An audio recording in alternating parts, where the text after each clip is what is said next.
Real, deep, permanent spiritual growth is very different than what people think it is. The techniques, meditation, mantra, yoga asanas, are very useful as techniques. They are not an end in and of themselves. It doesn't matter how many hours you meditate. It doesn't matter how well you do mantras. What matters is, what is the purpose of the technique? Like when you play scales to learn the piano, you're practicing. Practicing for what? Practicing to be able to play the piano. When you do spiritual practices, we call them that, practicing for what? That's when you start to understand real spirituality. Why do I need to practice? Why do I need to do anything? You start off with a starting position. If I look inside myself, if you look inside, you will see there's a fair amount of commotion. There's more commotion sometimes than others, but I think you'll notice there's always commotion. The vast majority of the time, you're not okay in there. How do you know you're not okay in there? Because you're doing things to try to be okay. You're trying to have relationships. You're trying to get finances. You're trying to look more acceptable to other people. You're trying to do this. You're trying to do that. You're trying to figure out what's going to happen when you get older. You're trying to blah, blah, blah, blah, blah. You're always doing something. There's nothing wrong with doing things. We'll talk about that. Don't take it wrong. Just using it to illustrate to you, you're not busy doing things to try to be okay if you are okay. You're busy doing things to try to be okay because you're not okay. You're basically saying, I am not okay. I need to manipulate the world around me to be a certain way so that I can be okay. I need to manipulate it so it doesn't be a certain way because it makes me worse. There are things that happen outside that make me feel better. Now you think that's a big deal. I'm terrible because I say, what was wrong to start with? Oh, when he came up and he was so sweet to me and he said these beautiful things, it just melted me. It was so beautiful. Where were you before that? Not okay. The starting position of almost every human being is, I'm not okay. I wake up in the morning, I think about what I did wrong the day before and what troubles are going to be, and I think about what has to happen tomorrow and can I get it to happen and what might go wrong, and et cetera, et cetera, et cetera. Not okay. Or I'm not okay, so I get to go on a vacation next week. That will make me be okay. The normal behavior of a human being is a red flag. A red flag saying what? I'm not okay. That's why I need a vacation. That's why this, that's why that. That's why I'm trying to get a new relationship. That's why I'm trying to do this. That's why I want to have a child because I just don't feel meaning in my life. Don't have a child because you're not okay. Don't get into a relationship because you're lonely. If that's the foundation of your relationship, I was lonely and I was scared and I was insecure.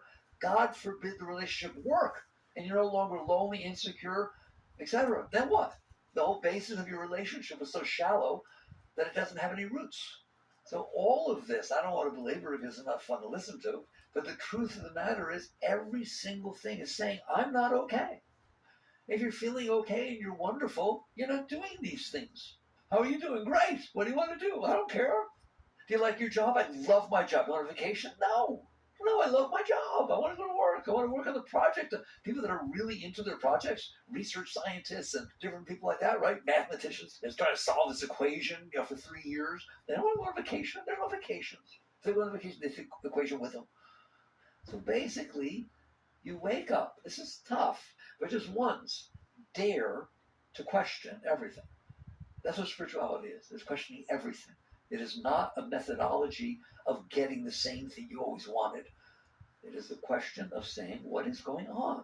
And what is going on is, I'm not okay in here. It's not so comfortable in here. Every single emotion you describe is a description of a discomfort. Anger, fear, jealousy, insecurity, loneliness. Now, there are good ones. Love, I feel tremendous love. I feel inspired. How often? I challenge you to sit there and say, how many breaths have you taken throughout your life? What percentage of them was taken in a state that was so beautiful that you wouldn't change a thing? You wish you could just stay that way. 0.00001%. How many breaths have you taken when you were scared, anxious, insecure, self-conscious, embarrassed? Ooh, it's a much bigger number, isn't it? What is it telling you? I'm not okay in here. Now the question becomes, and this is the foundation of spirituality, real spirituality. Okay, we've established you're not okay in there. You want to be. Not everybody wants to be. But I'm not okay in here. You have two choices. You're going to do something about it. You want to be okay. One is I'm not okay. What do I do about it? How do I change all you guys so that I'm okay? How do I change everyone I interact with, my boss, my spouse? How do I change every situation that's unfolding in front of me so that when it comes in, it makes me feel better? Can you relate to that?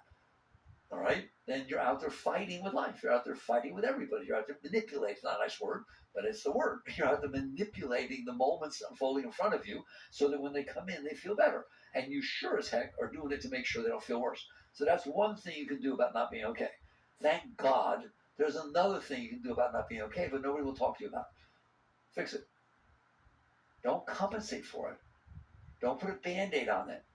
Don't try to take something from outside that if it comes in, it puts on top of your loneliness. So, oh, I don't feel so lonely right now. Ever since he or she showed up, I used to have this tremendous loneliness. I don't feel it now. What if they leave? Oh my God, are you kidding me? I'd be so lonely. I'll be worse than I was before. Because at least before I didn't know what it was like to not feel lonely. Now I know, well, then you didn't fix your problem. If you take something and you put it on it and you say it's gone, but then you take the thing off and it's still there, you just compensated for it. You put something on top of it so you didn't have to experience or feel it. That's why you get possessive in your relationships. That's why there's ownership. That's why there's fear of loss. If you need something really, really bad, you're afraid of losing it. There's no way you're not. Because you want to be okay. This worked out pretty good. And all of a sudden you're clinging. You start grabbing a hold, and even the thought of losing it makes you freak out. That's what we spend our life doing. And if we're not careful, instead of literally fixing what's wrong, we are out there compensating or hiding from or trying to avoid feeling, experiencing the fact that it's difficult in here. So the first question becomes, can it be fixed? Yes. Can everyone's be fixed? Yes. What about if you lived a terrible, terrible life and you're 70 years old? Can it be fixed? Yes. It can be fixed, not compensated for. Well, let's go so we make sure we're communicating. What would happen if it was fixed? People say that sometimes to me. Well, I wouldn't have any motivation. Why would I get out of bed in the morning if I was completely happy and contented and filled with love? Why would I have a relationship? Why would I have anything to do with anybody? Why would I do anything if I felt whole and complete within myself? Because love likes to express itself. Artists express themselves, not because they want to sell the painting. You take a true artist, put her in the woods, leave her alone with her oils and paints. She'll paint and paint. She don't care if she takes it home. And if she does, it's okay if she just looks at it to get inspired. True art has nothing to do with somebody else. It has to do with expressing the passion, the beauty, the inspiration, and love that's flowing inside of you, and is a very powerful force, more powerful than fear, and much healthier. You go to work because I'm motivated because I'm afraid that I'll get fired if I don't. That's a terrible reason to go to work. Well, why would I go to work? Because you enjoy what you're doing, because you feel inspired to go stand on an assembly line and participate in the whole dance that all these people are doing and do your part and be part of a whole. And no matter how many times you do it, it's not boring. It's inspiring. You can do it better. You can shave a tenth of a second. Imagine if you were like that about everything. That wouldn't be too bad, would it?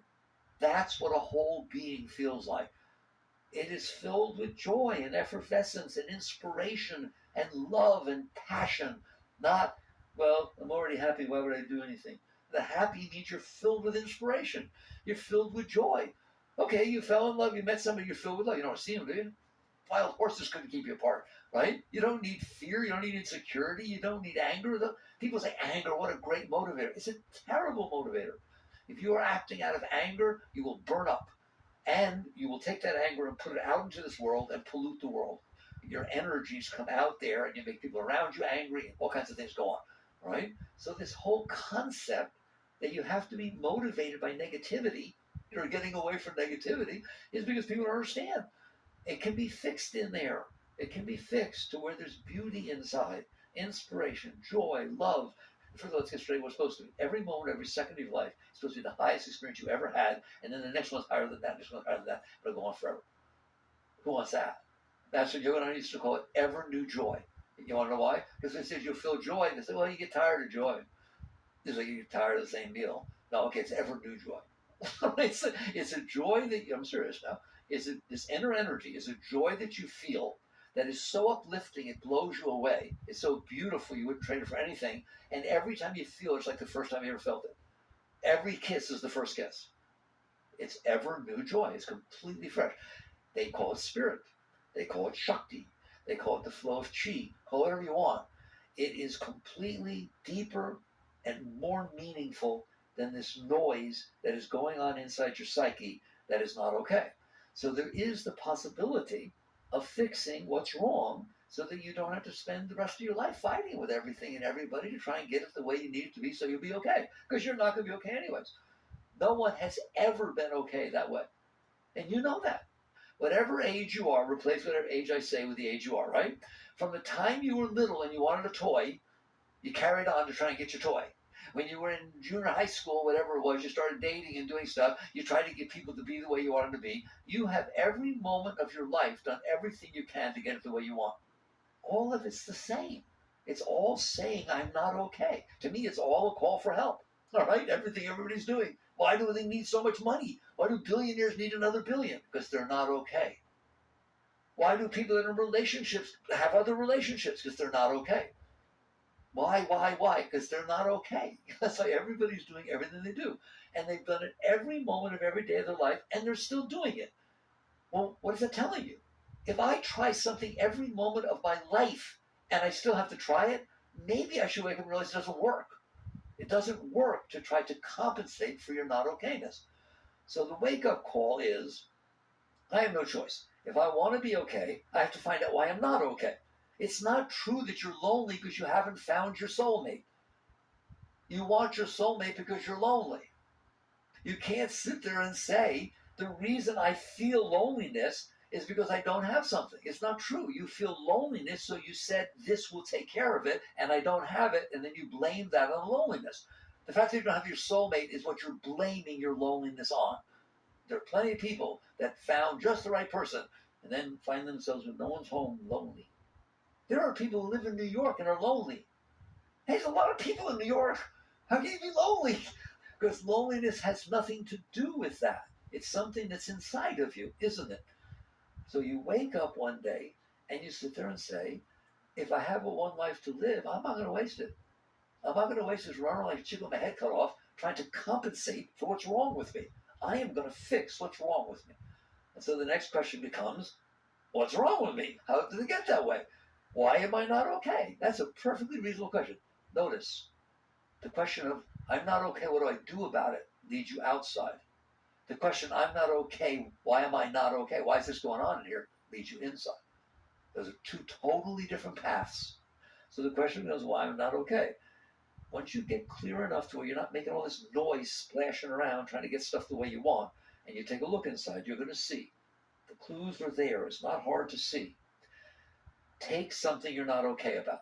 You know, you're had a bad relationship with somebody when you're young, and their name was a certain name, and now 10 years later you hear their name called out at a Walmart, George, and your heart starts going, did I exaggerate? Isn't that amazing? Isn't it amazing I didn't exaggerate? You were driving down the street one day on the same road that you go to thousands of times to go to work, and somebody runs a stoplight, and you ram on your brakes and you spin around and you didn't hit them, you do this thing. Wait till the next time you drive down that street. You tell me nothing happens. These are clues. It's just they're so predominant that you don't see it. The fish doesn't know it's in water. It's the same thing. It's so predominant that you have these marks that you carry inside that you don't notice that you have these marks you carry inside. And when I say them, like such as the one with driving, so you drive by that place, you get all uptight. If you were talking to somebody, you stop talking. Maybe your mood changes, you get all weird again for the whole day because you drove past a place. You drove past that place 1,000 times before that didn't happen. So once something happens, and all of a sudden there's this scar inside of you. There's a mark. It left a mark inside of you. All right? I'm going to tell you the most shocking thing you'll ever hear. It's not supposed to. That's what be here now means. There is a moment unfolding in front of you. There are lots of moments, aren't there, everywhere, but they're not unfolding in front of you. There's just one moment that's unfolding in front of you. There's one to the left, one to the right, there's one everywhere, but this one's in front of you. While it's there, it is coming in through your senses, And you, the indwelling being, the consciousness, are experiencing it. The moment it is no longer there, it is not coming in anymore. It is not supposed to be in there. You're supposed to be able to be present with the next moment. When you're driving down that street again, there's no accident. There's nobody running a sign. There is no higher probability that someone will run a stop sign or a light on that corner again than there is any other corner you drive by from then on. Is there? You have come out of harmony with reality. Now, I'm going to belabor this. You don't want to be out of harmony with reality, do you? That's not too healthy. Where are you going to end up if you're out of harmony with reality? In trouble. Because reality is real. You got lost somewheres. If that thing that happens stays inside of you, then what happens is when the next moment is unfolding, you miss the next moment. And next week when you drive past that place, you miss those moments. Everything about you now is out of harmony with what's actually happening because it's caught in what happened inside of you that you got stuck inside of you. And if I ask you honestly, how many of those do you have? You should turn white. There are lots of them. People, I like the young people come and they get into this stuff and they start working on themselves, and then inevitably they go home and see their folks. You should see what they say when they come back. Like, I had so much trouble. It was almost as if everything the mommy and daddy did bothered me like it used to, right? And I went into my room and I felt like I regressed back to when I was in high school. I was having the same feelings. Anyone know anything about that? That's pretty weird. Why? Because you're not in high school. You're 35 years old. Okay? So what I'm telling you is, ready? How does it feel when that stuff happens? Does it make you happy and high and inspired? It makes you feel not okay. That's a clue, guys, as to why you're not okay. How about I do it this way? If you decide to store inside of you everything that ever bothered you, you're probably not going to be okay. If every time you eat something and it makes you sick, you ask for a doggy bag, and you take it home, and every day you taste a little bit of each one, you're probably going to be sick. So basically, these events took place, they left impressions in you, and you kept them. Those bad experiences don't just sit in there, do they? They come back up. In your dreams, they come back up. During the day, when things remind you of them, they come back up. You're driving down the street, you're perfectly happy, then there's this billboard that has a name on it or a spot on it or a doggy that looked like the doggy you had when you were little. All of a sudden, your entire mood changes for the rest of the day. Somebody calls you up, girlfriend or boyfriend calls you up. The other day, I tried to start my car. The battery must have been dead or something like that. It wouldn't start, and I missed work. My boss yelled at me and so on. Wait till you go out to try to start your car. You're going to be scared.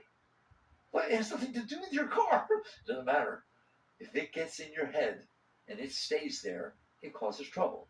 The reason I gave you so many examples is I am sitting here today to tell you that's why you're not okay. It is not what happened to you that made you not okay. It is that you kept it inside of you that made you not okay. Yes, your parents got divorced when you were 6. Yes, it was a difficult time. His new husband, new father, new this, whatever goes on, stepfathers, etc., right? It's a difficult thing. You're 46 years old. That was 40 years ago. The events are not happening anymore. Why are they still bothering you? Somebody mentions something, you get all weird. So what I'm doing, the reason I keep showing you this, is I'm telling you it is the collection of this garbage that has gotten stuck inside of you that is making it so you're not okay. So if this stuff is stored in there, it is going to come back up. You can have a thought that hits that stuff, can't you? What are dreams? I always bring this up because I loved, when I was in college, we read Freud on dreams. I remember doing it, freshman in college, right? Freud on dreams. And it's like, wow, what did he say? He said this. He said there are events that happened to you in your life that stayed inside of you. Some of them just happened today. Some of them are longer term. And when you go to sleep, they come back up. Right? I literally remember, it was a freshman in college. It was about 50 years ago, whatever it was, right? And I remember the example he gave. The first example he gave is a child wants a bicycle. He doesn't get the bicycle. He goes to sleep, he gets the bicycle. So it's not just negative. You do positive too. He's riding around with his bicycle, okay? Because you stored this thing. It didn't sit quietly in there. Therefore, your mind is trying to cleanse, is trying to release the energies. Your mind's not evil. It's not trying to ruin your life. It's just like if you eat something bad, your digestive system tries to get rid of it. If you get bacteria, your immune system tries to get rid of it. They're not evil. They're your friends. All right? Your mind does not want this garbage in there. It wants to be whole and free and healthy so that new things can come in and you the soul, you the experiencer in there, get to experience things fresh, new, exciting. But no, now they hit your stuff, right? So the mind is trying to purify, and that is the truth. And that's what happens in your dreams, and Freud will agree, and Jung will agree. That's what's going on in there. God, look what it creates. It creates cities in full 3D color. You have a pretty brilliant mind, don't you? Look what it can do. It does it during the day, too. I call them waking dreams. What? All the noise your mind makes because it's trying to cleanse and get rid of this junk you stored in there. So if you're not careful, and you haven't been, you will store all this stuff in here, and now the mind will be broken. It will always be thinking, oh my God, what if I said that? I shouldn't have said that. Now he won't like me. Should I call him back? No, I don't think I should call him back, because then if it's empty, what if he doesn't even remember what I said? I don't want to bring it back up. I'm not stupid. Having fun yet? Okay? And you just realize this thing's broken. That's why I'm not okay. So basically, you wake up and you realize the reason I'm not okay is because I stored negative experiences inside of me. And now they're trying to get out. And they try to get out through my mind. They try to get out through my heart. They try to get out. And then what I do is, instead of fixing them and getting rid of them, is I put a layer on top of them. My personality, my way of being, what I like and what I don't like. And then I try to manipulate the world to be the way I like and not be the way I don't like, all because this is making me do it. So your garbage is running your life. And then you wonder, why don't I have a nice life? Why can't my relationships work? They can't possibly work because your entire foundation of the relationship is wrong. You're trying to use the other person to avoid what's wrong inside of you instead of fixing what's wrong inside of you. Just so we don't think that we're talking against relationships. When you're done, and because that's a big word, done, but it works along the way, right? Relationships would be the easiest thing in the whole world. They're easier than pie. They're easier than anything. Why? If I don't have garbage inside of me and I'm feeling love, how hard is it to get along with me? And if I'm feeling love and that's what I feel for you, and if your stuff that's left doesn't hit my stuff, I think it's adorable. Oh, look, she was in a van where she ran right through that door, didn't even say hello. It's like, wow, rush. That's me. I get to be alone tonight. Time to read. And doesn't bother me one iota. Not one iota. Why? Because I'm fine. And then the person comes back out and says, oh, I'm sorry. No, you want to play? There's no apologize. Don't do it again. What would you care if they do it again if it didn't bother you? And how would you like not to be picked on for every little thing? You had a mood and stuff like that. And you vow you'll never do it again. I'll forgive you. No, there's no forgiveness. There's no blame. There's nothing. You're fine. You're whole within yourself. Well, what's the personal relationship? To share the beauty that you feel. If you're feeling love and beauty, you don't have need. And so you're sharing it with somebody else. And if they want to be alone and cry in their room, go cry in your room. All right? If they come out and don't cry, you okay. No, it's not hard. It's hard when you're trying to make you be okay. That's really hard, isn't it? Because they never behave the way you want them to, do they? No. But that's literally how we think. You're there to make me okay. And if you're not doing it, it's just not worth it. So that's true of every moment of your life. You're doing it with money, you're doing it with this, you're doing it with everything. You do it with your body. Your body is an amazing thing. 10 trillion cells working together to make your liver, your kidneys, your blood, your everything, and they let you be alive, and they let you explore the world, and they make your senses. What do you use your body for? Oh, I got to get rid of these lines. I got to do a thing. In other words, I'm not okay. The body's supposed to make me be okay. The way my body looks, and if I have a little zit on my face, or this or that, or gained a pound, whatever it is, I mean, you shouldn't take care of your body. You should take care of it. Not so it makes you feel okay inside. That's like, well, I would say it would be like doing that with your car. We do it with our car. Your car is the vehicle that takes you places, fun to have fun with it, but it's not your portrayal of your ego that makes you feel better. You pull up with a car, all of a sudden you got a nicer one, it ruins your whole night. The same thing with your clothes. It's like, it's all, I hope you see how prolific this is. It's all because you're not okay. Otherwise, sure, get a nice car. Why? Because it's fun. It's not a portrayal of my personality. Same thing with relationships. Same thing. Oh, I like to wear my hair a certain way because I like to do it that way. It has nothing to do with anybody else. It's like dressing Barbie. It's not to please Ken. It's just, I'm okay. And part of being okay is having fun. Having fun dealing with my body. Having fun looking a certain way. Having fun changing my look. Whatever you want. That's fun. But it's not fun if you change your look and then he says, oh my God, you look ridiculous. Now you're hurt. Yes or no? because you weren't changing your look because it made you feel good. You changed your look to try and attract somebody. And the next thing you know, you're selling yourself. You're just every second of your life. You got to watch what you say, what you wear, what you do, have your hair come out. Isn't that fun? No. And then you wonder why there's so much tension. There can't be anything but tension in that life because you are at war with everything, including your body. And wait till it starts getting older. You won't like it then. It should be fun. Look, it's getting lines. Wow, let's see what they're going. Look at them. They go all the way across. I'm telling you, have fun. Have fun. If you're filled with love, it's okay. And though it's funny, you won't get lines because those are worry lines and tension lines. All right. So I've seen 70-year-old masters, gurus, and their whole skin is like a baby. Right. The silk is smoothest thing in the world because they don't have these poisons inside, and they're not have all this tension, all this anxiety, and all the adrenaline. And so it's so funny. All right. So the net result is, how do you do this? Because what we've done so far is what? I'm not okay inside. That's okay. Neither is anybody else. All right? Not okay inside. What are you doing about it? Trying to manipulate and control everybody else so it feels better when it comes in. Good luck. Good luck. Well, sometimes it works. Yes, it works 0.001% of the time. That's about how long it lasts, too. Right? So now the question is, why am I not okay inside? I showed you. I don't have to teach you. You're in there watching. Just watch. You're not okay inside because you stored not okay things inside of you. You built this psyche, this mental panorama inside of you, a personal mind, that is full of not okayness. Even good things, I hate to do this to you, but even good things that happen, you ruin. Why? You went to Hawaii. It was a wonderful experience. You want to go back again this year. Don't do it because you're going to compare every single thing that happens with what happened last time. And you understand, last time it was spontaneous. Last time it was new. Last time everything was fresh. You had no expectation. Oh, look at the hotel room. Look at those. Oh, there's dolphins out there. Oh, what if there's not dolphins next time? Oh, there used to be dolphins out there. You're disappointed. Do you understand that? If you don't appoint things, you can't get disappointed. But you do appoint things based on your past experience because you liked it. So come on, your relationship, you do the same thing. There's that thing called the honeymoon phase, where everything he or she does is new and expected. He opened the door for me, and then you kind of get to know each other. And it gets a little more day-to-day type stuff, right? And it just doesn't do the same thing anymore, does it? And so you just start to understand that the way of trying to manipulate and control to take care of what's wrong with you doesn't work.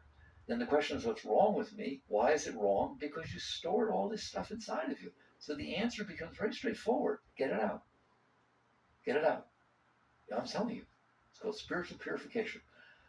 Spiritual purification is, I got real stuff inside of me. And guess what?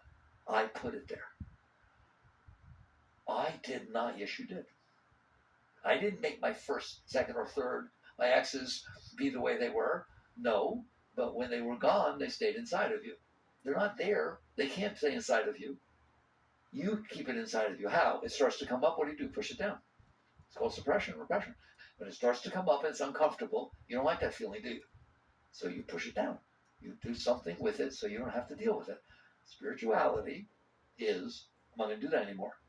I'm not going to put any more inside of me, and I'm getting rid of the stuff that's in there. Well, how do I not put any more in there? You're driving down the street, somebody runs the light, you skid around. Before your psyche starts going, oh my God, I could have got killed. Anybody could do this at any time. Oh my God, the road's unsafe.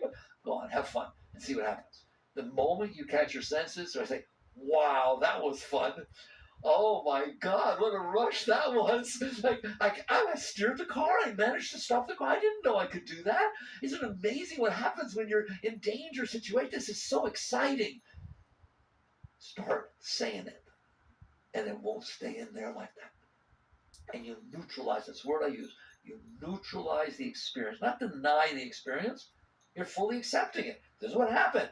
I went spinning around, right? It was like an exciting thing, and I was scared to death. Don't lie. I was scared. It was really exciting. It was exciting to be that scared. People pay to climb Mount Everest to get scared. Or very exciting, all right? I got it for free.